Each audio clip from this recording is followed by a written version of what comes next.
food is the natural way to pass down family values or your traditions or your history, right? How children learn social norms, manners, patience, turn taking, listening.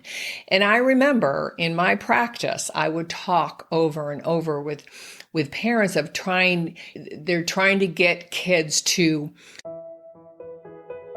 Hello, and welcome to Talking Toddlers, where I share more than just tips and tricks on how to reduce tantrums or build your toddler's vocabulary. We're going to cover all of that, but here, our goal is to develop clarity, because in this modern world, it's truly overwhelming. This podcast is about empowering moms to know the difference between fact and fiction, to never give up, to tap into everyday activities so your child stays on track. He's not falling behind, he's thriving through your guidance. We know that true learning starts at home. So let's get started. If I told you there's one simple habit that can boost your toddler's language skills, strengthen their emotional security, and then set them up for a lifetime of social confidence, would you believe me? Well, it's not a fancy toy, it's not a special app, and it's definitely not screen time. It's something us humans have been doing for thousands of years, but modern parenting has slowly drifted away from it. I'm talking about family mealtime. Yep, you heard me right. Today's episode, we're diving into why sitting down and sharing meals with your little one is far more than just eating. It's actually a powerful, foundational experience that shapes their language, builds social skills, and overall growth and development. And here's the best part. It's never too late to start.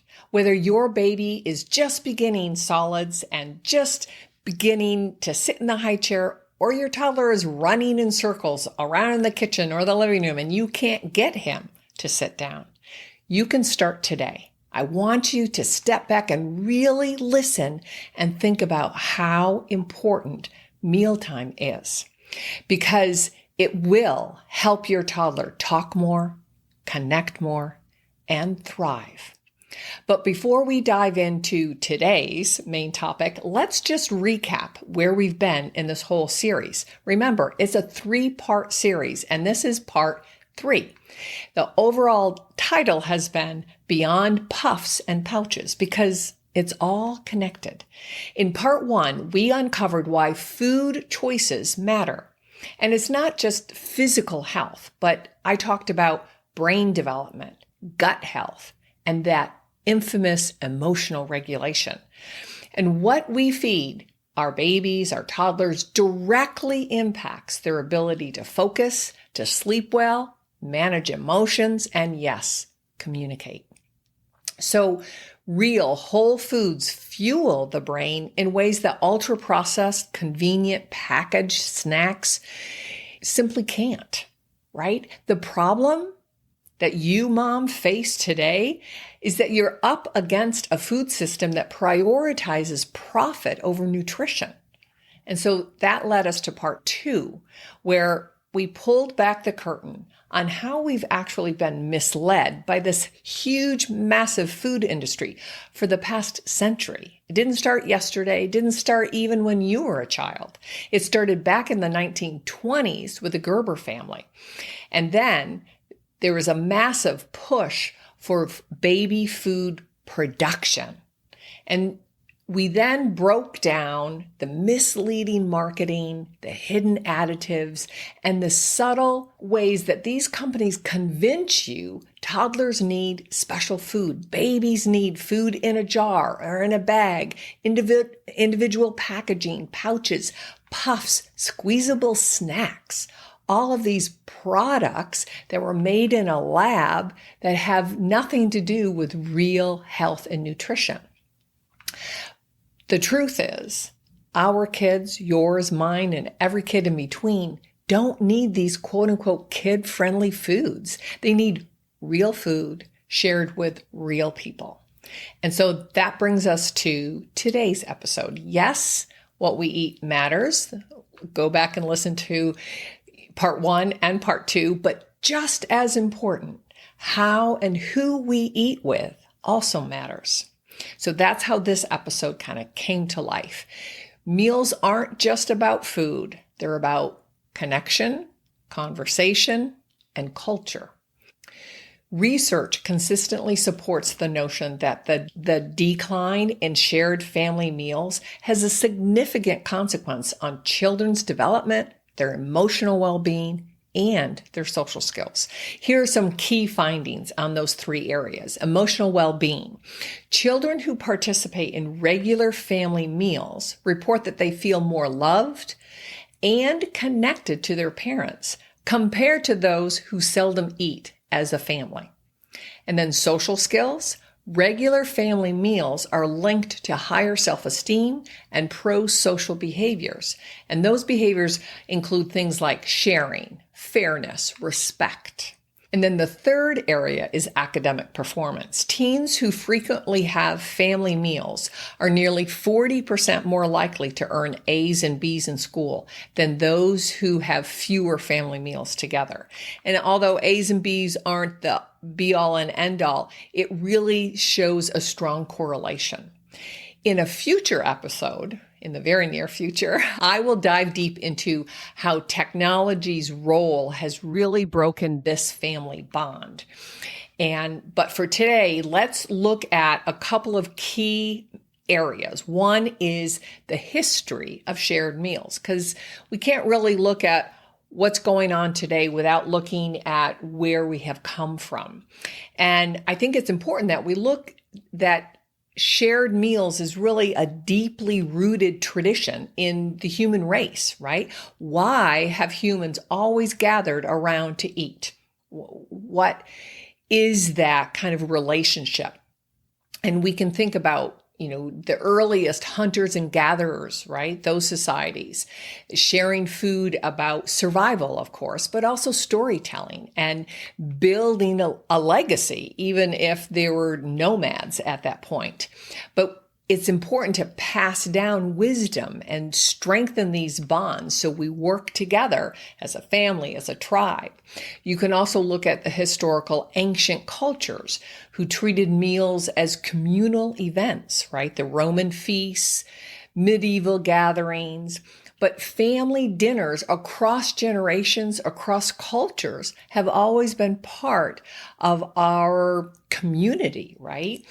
If we fast forward to today, what do we see? We see industrialization kind of breaking that apart, that there's a fast food culture and this rise in what we refer to as solo eating or solo dining. And I think it's important that we look at the percentage of families eating together has declined sharply just in the last 50 years in my lifetime. I mean, as a child, we always ate Sunday night together and then depending on after school events and stuff, but dinner was always a group event. And I think it's important that we look at why does this matter or does it matter, right? And what research is suggesting and what I've seen over these last 3 or 4 decades is that we've lost this essential space for teaching, for learning, and really connecting with our children at any age. I'm talking about babies and toddlers, and then you carry that on to elementary school and the infamous teenage years, right? But let's really look more closely at that social connection. You can look at history and it's been part of our human race. But now let's really kind of tease apart how the social connection and why shared meals really matter in building our human relationships. I broke it into these 3 main points that I just want to cover. We can look at the emotional security and family bonding. Babies and toddlers, and you and I talk a lot about this, they really thrive on predictability, right? Shared meals provide that sense of safety and belonging. There's a routine to it. And research shows that kids who regularly eat with their families, like I shared a few minutes ago, have a higher self-esteem and a lower rates of anxiety and depression. It's not just about sitting together and then getting up and leaving. It's really about taking the time and the space to engage, right? So the quality of conversation matters. And you're saying, yeah, but Erin, we're talking about babies and toddlers. You don't go deep with them. But you start there, right? The conversation needs to be important to them and relevant. And they're looking in the immediate time, right? So you need to be present. You don't just give them food and then take out your phone and start filtering your emails. It's really helping them connect with you with a shared meal, with the shared food, right? So the other part of it is that routine that we talk a lot about, and that if a child has these predictable routine, these patterns, then there's less behavioral challenges, usually. There's always an exception to the rule, but we do know that these things correlate quite extensively, right? When kids know that family meals happen at the same time each day, it creates this natural rhythm in their world, especially with a baby and a toddler and a preschooler. Toddlers crave routine and predictability. They don't like things kind of tossed at them, right? It helps regulate their emotions, which then reduces the meltdowns, right? The transition issues that we talk a lot about. But having some simple family rituals. If you're a faith-based family, you could have a prayer, or you could simply talk about gratitude. What are you grateful for today? Oh, that we're having green beans and not broccoli, right? Or that the sun was out and it didn't rain, or that it is 30 degrees and not 2 degrees, whatever it is that you can be grateful for, right?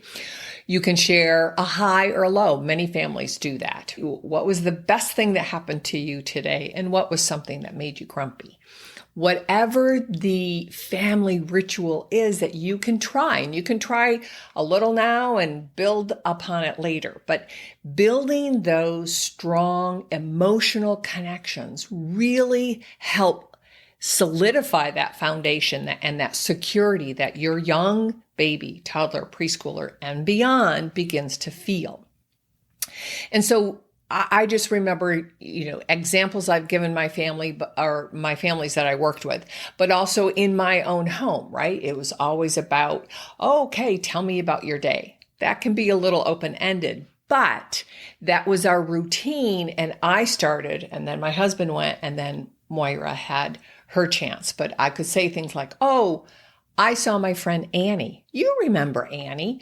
Annie is the lady with a nice little puppy named, and you can wait and see if they can fill in the blank. Are they listening? Are they paying attention? Annie has a puppy. What's her name? Lucy, right? And pulling them into that conversation. Or you can talk about, oh, I had to write a paper on trees, whatever. You can make it up even, depending on your work, right? Whether you work in an office or you work in a store or whatever it is. You work at home, right? My daughter understood that I played with kids for a living, right? I would say, oh, I worked with a new girl today, a little girl. She was 3 years old. Her name was Stacy, and she wore a beautiful yellow dress. So I would be very concrete and yet descriptive at the same time, right? A beautiful yellow dress. Her name was Stacy. We played with blocks. That gave her a framework. Then she could then take my lead or my model and say, oh, I played with Johnny and we built, a tower in the backyard, whatever it is. But you give them that opportunity through modeling, right? Simple, keep it explicit without too much detail, right? You could also say simple things like, oh, it took me so long to get to the office. I had to sit in the car for a whole half hour. Whatever. You're sharing. And the idea is that we're connected during this meal and talking about our day. right? So the third element here is that mealtime as a cultural and family identity, right? So you build routines, you build predictability, and then now you can use it. Food is a natural way to pass down family values or your traditions, like I said, or your history, right? How children learn social norms, manners, patience, turn taking, listening. And I remember in my practice, I would talk over and over with parents of they're trying to get kids to listen or take turns or be patient. And I'm like, that's built around the dining room table, right? To pass the butter or to get someone's napkin that fell on the floor or to listen to the story of how my day went. All of these kinds of social norms are really modeled and practiced every single day. But you can also expand upon this about telling stories about your childhood or sharing like, oh, this lasagna is Uncle Bob's favorite meal. Whenever Uncle Bob came to visit, we had this particular lasagna. Whatever the family storylines are, sharing childhood memories, funny stories, recipes, like I just said, it really will help shape and identify your little family structure or big family structure, right? Some of you might have 2 or 3 or 4 kids. I only had 1, but the routine was very, very important to us. And yes, you will repeat these stories. You will repeat the same things, but that's part of sharing, right? That's how they're building, and we'll talk about this, their communication and their memory and their organization around this opportunity, whether it's, 15 minutes or 30 minutes. But it's really important how routines, predictability, rituals help set that stage. And every time they sit down for dinner, they know that they're going to talk and eat and share and be calm and peaceful together, right? So the other big piece to this whole sharing of meals is that it does build language, literally. It literally builds their communication system. And I've talked a lot about this, and I've trained hundreds, if not thousands of parents over the years, but we can break it down into 4 major communicative areas. That's how I look at it. Because there's language growth, right? That conversation, it starts with words and then phrases and sentences.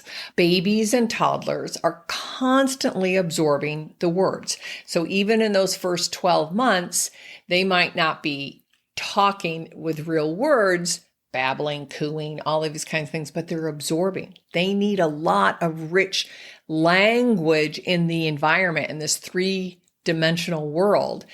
And mealtime is the ideal setting to give them that vocabulary, right?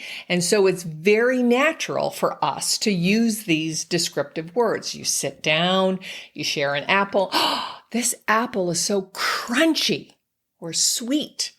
Or if you bite into it and it gets all juicy, it sprays on both of you and you laugh and you say, oh, juicy, right? You're teaching them descriptive words. You can look at things like if you have soup and there's steam coming up, oh, it's hot. Don't eat it yet, right? Let's blow. And she follows your lead. That's imitation. And that's with real young kids. Or, if they're a little bit older, if they're 2 and they have some good language and you say, is this hot or cold? Right? So you're comparing that. Do you need to blow on it or is it okay? That kind of thing. But you're exposing them to a diverse words, right? And concepts, contrasting. You're giving them choices if they're not coming up with it on their own. And they're learning in real time, something that it tastes a certain way or looks a certain way. And then you're reflecting back, where did we buy this? You and I got this. Where did we get it? At grandma's house? Did we get it at the supermarket? Did we get it under our bed? You can be really, really playful with all of this, right? But you're zoning in on colors, textures, temperatures, like I said, as well as emotions, right? This yogurt with blueberries makes me so happy, right? They're all in context too. So I know a lot of parents will ask me or say, oh, he knows all his colors or he knows how to count. But that is often just memorized, right? We want to know and compare like, oh, which one of these are orange? The orange carrots or the green broccoli, right? And you can play with it in real time. Which color is the same as a tree, right? Again, a lot of rich language that's involved in whatever you guys are doing at the moment. But then you can build upon that. And I, again, really encourage families to use this meal prep and then sharing the meal and then cleanup as a sequence, right? And that's really helps kids understand that it's not just labeling, but we're building a whole series of thoughts, right? And so I could say, oh, first we eat and then you can say clean up or wash your hands and you can also ask questions like, after we eat, we'll clean up the dishes and then do we walk the dog or get the mail? What are we going to do first? And again, you're giving them choices, or you could set the stage and say, well, clean up and then next, filling the blank, but you're pulling them in to be engaged in real time. And that's the key, right? I think at the end of the day, it's building an intimate relationship, right? Sharing a meal together is intimacy. And then we're practicing and honing our verbal communication skills. The second key communication step here is really building turn taking and finding the rhythm of our conversation. And that's really, really important. So meal settings provide this natural pause, right? Where we take a bite and we wait and then we answer, or I ask a question. And so there's this rhythm to it. And hopefully you'll get the message that we don't want it to be rushed. Yes, there'll be times where it's rushed because you have, 4 or 5 other things that you have to get done before bedtime. But for the most part, I want you to start thinking about setting the stage where there's a natural flow to it. And then you can practice, again, with babies and toddlers and preschool, you're practicing this back and forth exchange. And then you're setting up what a real conversation looks like, right? And they have this opportunity, even if they're at that pre-verbal baby, they can participate by making sounds, babble, imitating you like, ooh, this is so yummy, right? Good. Or if you taste something, say, ooh, hot. Or just building a diverse reaction to sharing. But research really has shown us, and again, I've been sharing this kind of information with families for the last 2 decades. Research has shown us that toddlers who experience more conversational turns, meaning instead of saying, what's this, and they're just labeling. But if I make a comment like, ooh, I love this broccoli. And the baby says, ooh, I love this broccoli. And I say, do you want more? You want a bite of mine? And we're going back and forth talking about whatever's on our plate. But that conversational turn taking at the table really builds their overall language skills when they're 3 and 4 and 5.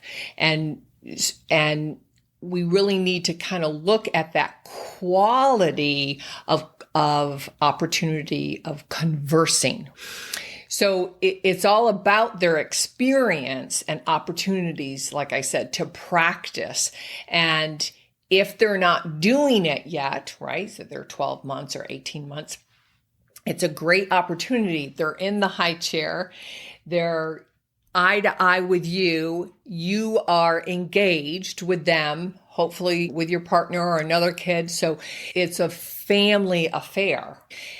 And I remembered the last 10 years in my practice there in Vermont. And I used to frequently go to daycares and, observe kids or model for teachers how to get this particular child more engaged in the classroom or this or that. But I noticed where daycares were making it a rule to not talk during snacks or lunchtime.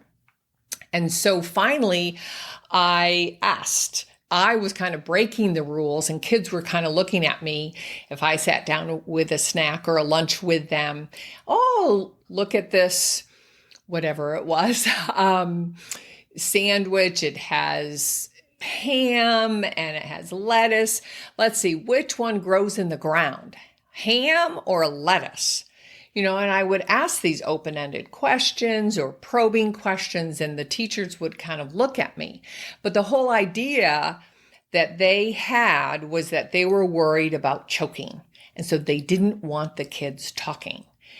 And so I was like, wow, this is a great opportunity to teach social skills and conversational flow and building relationship with your classmates and all of these wonderful opportunities that they were missing. But I also understood that they had a really tight schedule, and that was a piece to their theory too. On some of these situations, I was able to do some teacher training and help them differentiate gagging versus choking, right? And that giving them opportunity to bite food and chew it and swallow it and then talk and understand, again, that rhythm of that conversational flow around a shared meal. And some schools were very receptive to that, and some schools weren't. But like I said, I think a lot of times it was like, okay, we only have 10 or 12 minutes or 8 minutes or whatever to rush and finish this because we have, 14 other things that we have to check off. And it got worse. The truth is, I felt like every year, every couple of years, it was measurably different, that the pushback with the schedules, and we have to do certain things, not only at preschool, but at the daycare level. And so I think kids were rushed through from task to task. And, we can certainly talk about my kind of impression of how daycare and preschool settings have declined over the last 35, 40 years. And that's a whole another conversation. But I really felt like these school settings were missing a huge opportunity to help build communication and social language and team building, but turn taking and all of that.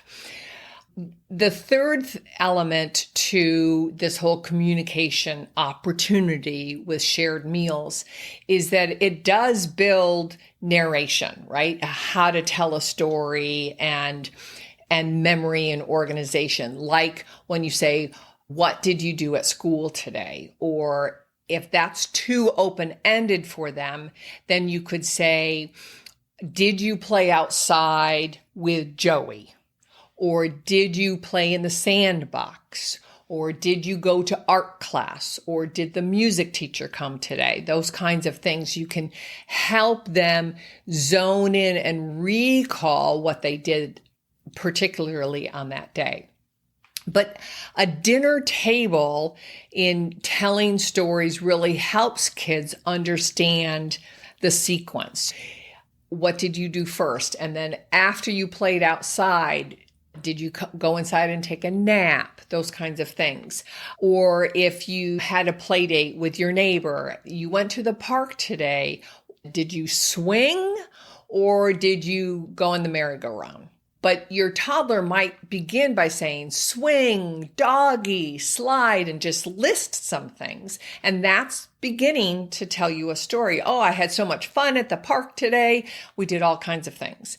Your opportunity is to take their single words and make longer ones. And you can say, oh, wow, you went up, up, up the ladder and then down, down, down the slide, right? Helping them expand. He did it. He remembers, but you're building that sentence structure. And again, he's in his high chair. You're sitting down. You're at eye level with him. You're really giving them that opportunity to share with you and expand their language conversation, right? Their narration or narrative flow. And then the fourth big element to this communication learning is social pragmatics. And pragmatics is a word that we kind of use a lot in my field, but it's really about learning how to communicate with others. But it's also learning how to read nonverbal cues. And so when we're together in a conversation around a table, whether it's just you and your baby or, 3 or 4 other family members, like I said, you have eye contact, you can wait turns, you can begin to understand their tone, whether someone's joking or someone is upset, right? You can look at people's facial expressions. Oh, look, Daddy didn't like that sweet potato. It was too hot. Whatever. But you can really help them look at people and experience. And that's, what I said a little bit earlier. It's not just sitting down and eating and rushing off to the next thing. That's what they do in preschool.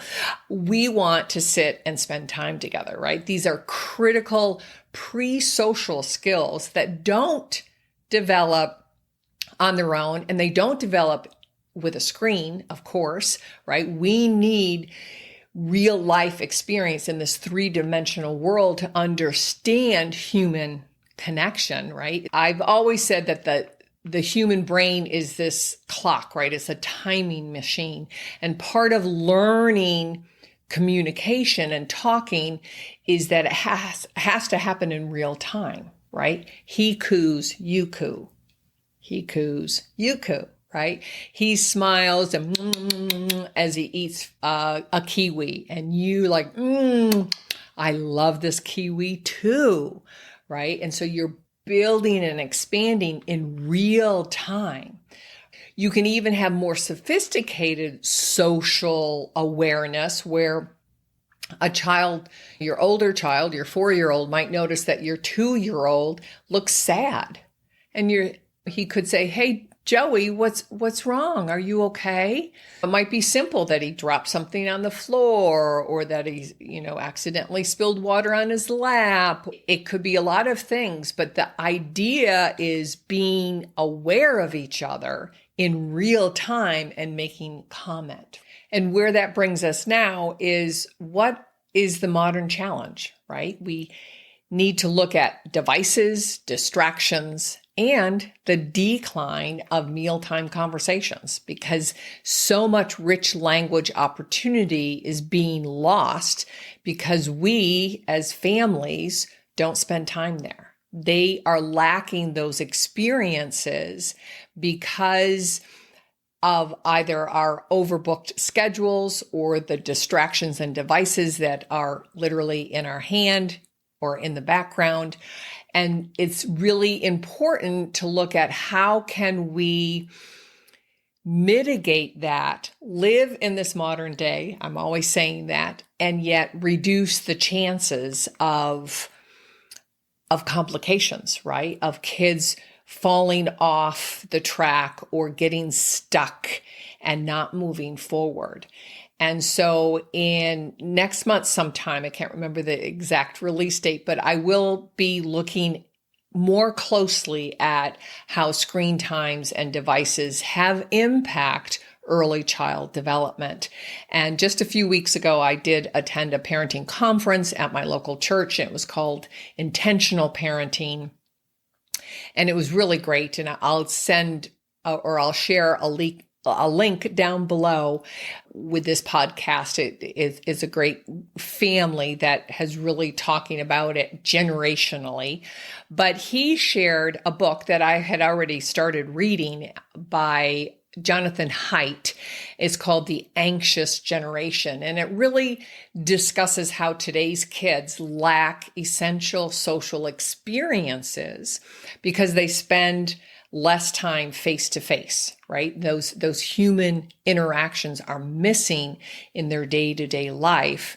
And we're seeing elementary school and teen years, those kids are really lacking in those interpersonal skills. And he also he shares in this book what happens when kids eat in front of a screen instead of engaging conversations. So we're going to look at that. And I've noticed it. My field talks about it. We speech language people have talked about it for the last 15 years at least, but there's less eye contact. We certainly notice fewer words are spoken by the time they reach kindergarten. They have less patience. They have a lot of dysregulation, right? Emotional dysregulation seems to correlate with your family time. And there are other elements to it, of course, play and sleep, like I talked in previous episodes. But the point that I want to make today, and those are for future episodes, is really to encourage you, no matter where you are on this journey, to start today, right? Or tomorrow morning, that you, as a new parent, are in the perfect position to set the foundation to all of this remarkable communication and connection. And it's, as you can imagine, it's a lot harder to break these habits later on, even with a 5-year-old or a 7-year-old. My whole mission here, this online presence, is to really get out ahead of it and recognize the noise and the clutter and all of this, but to help you, new mom, new dad, new grandparents, keep those little ones on track, right? We don't want them to fall off. We want to gain momentum every month, every couple of months. And we could do that by starting now, right? And so here's your challenge, and here's my dream, that you eat one meal a day together. And it can be breakfast. I remember in the 1990s and early 2000s talking to families about make it breakfast if you have to work late, right? Or if you work early, then make it dinner or make it Monday, Wednesday, and Friday. But try your best to really pick one meal a day. And then the other key piece is to keep all distractions off the table. No phones, no TV in the background. That's all I had to deal with before the iPhone, right? And then the devices came out. But the third piece is to make it fun. Like I described earlier, that let your toddler help set the table or pick the vegetable or mix something up, and then pull them in that conversation. Talk about, oh, you help me snap the green peas, or you help me find the pretty yellow napkins. Whatever the deal is, pull them into that conversation. But that's your challenge. Pick one meal and let your toddler help, make it fun, right? With no distractions, right? Those are the three elements that you have to think about this week as you move forward. So as we wrap up this 3-part series, I want to put all the pieces together. That mealtime is more than just eating. It is about nourishment on every sense of the word. In part 1, we explored why food choices matter. What we feed our children impacts their brain, their gut, their overall development. In part 2, I uncovered and shared with you the deception of food industry and how parents, you mom, you dad, grandparents, can really take back control of the nutrition that you bring home, right? It's you're the one that does the grocery shopping. And then today we focused on why sharing meals, it's just as important as the type of food, right? The type of food will nourish at the cellular level, and then sharing this meal together nourishes at the spiritual level. Because both the social and emotional benefits come from building those family routines, those family rituals, and sharing. And what I want you to take away from today is that, yes, it matters what we eat because real food fuels our body and our brain, but it also matters who we eat with, because those relationships, those conversation opportunities really shape us for social development, emotional stability. And if you really think about it, that's when you share a meal with your friends or your spouse, right? That it really is building that trust and that you fit together, right, around this beautiful meal and opportunity. Just think you're building moments of connection. You're building a space where your child can feel important and valued and heard and engaged with you, whether they're 12 months or 2 years or 5 years. And I really feel like mealtime is one of the most powerful tools you have as a parent, to use it to shape your family culture, your rhythm. And I appreciate the opportunity to share this all with you. And if you haven't already, you might want to subscribe, because I will have those upcoming episodes where we tackle technology and toddlers. I'm also diving into how a noisy baby and babbling really tell us who they are in the future. It's sort of like shining a light into their future. So you don't want to miss out. So please subscribe, share with other moms, other dads, other grandparents. And as always, thanks for spending time with me. I bless each and every one of you, and see you next time on Talking Toddlers.